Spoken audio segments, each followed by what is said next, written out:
Welcome back to this series in goal setting and reaching your resolutions and delivering fantastic outcomes to yourself and to those around you. We're getting closer to the end now, and the thing I'd like to talk about is something which is really important, and that's targets. It's about what are your targets for your goal, because we can have a goal which pushes us in this direction, but the question is, where is the finish line? What is an appropriate finish line? Because if we set the finish line too close, we're not really stretching ourselves to cross the Rubicon to where we need to get to. And if our target is too big or too far away, then we're likely to get disheartened on the way and not go for it. So people talk about having big, audacious goals and, I'm going to do this or I'm going to achieve that. And the question is that a significant target you should have now, or should you break that down into goal chunks which allow you to reach the bigger goal in the future? And my advice is to set your goals in shorter chunks, 3 or 6 months to say where you're going to be, rather than in shorter things like a week or so, or right out in the distance.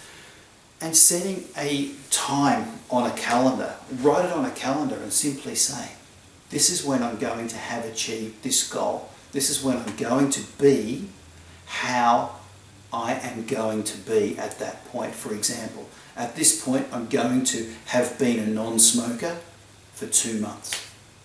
At this point I'm going to be at my goal weight. At this time I'm going to have been able to run 6 kilometres without stopping. So you see, the goals are quite specific. We can talk about smart goal setting, but realistically we need a specific measurable goal. And behind that specific measurable goal, we need a time. And you can do it by saying, on this date, I will have.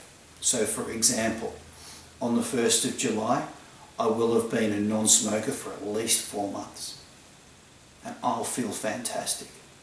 Or on September the 22nd, I will have competed in the Melbourne Half Marathon.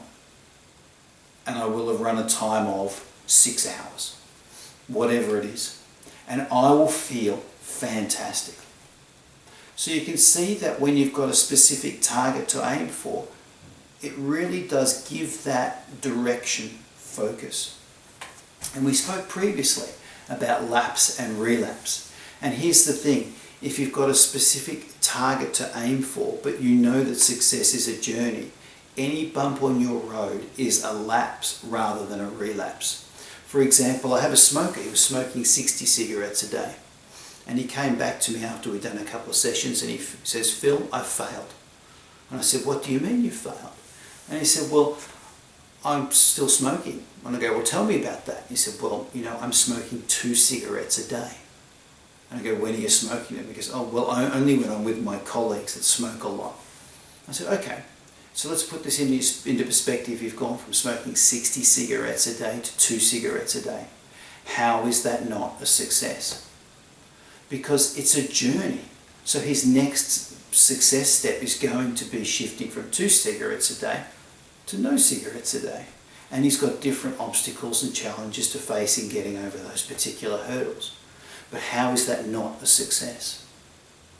And so when you think about it, if you've got something which is very specific that you're aiming for, and you understand that it's a journey to get there, you can evaluate yourself against where you've started and where you've finished. And I invite you to do that on your journey as you move forward. So as you think about your goal, what's your target? What's your timeline? Where's your finish line? So as homework from this session, I'd invite you to think about those things and to actually come up with a positively stated, specific and time-orientated goal.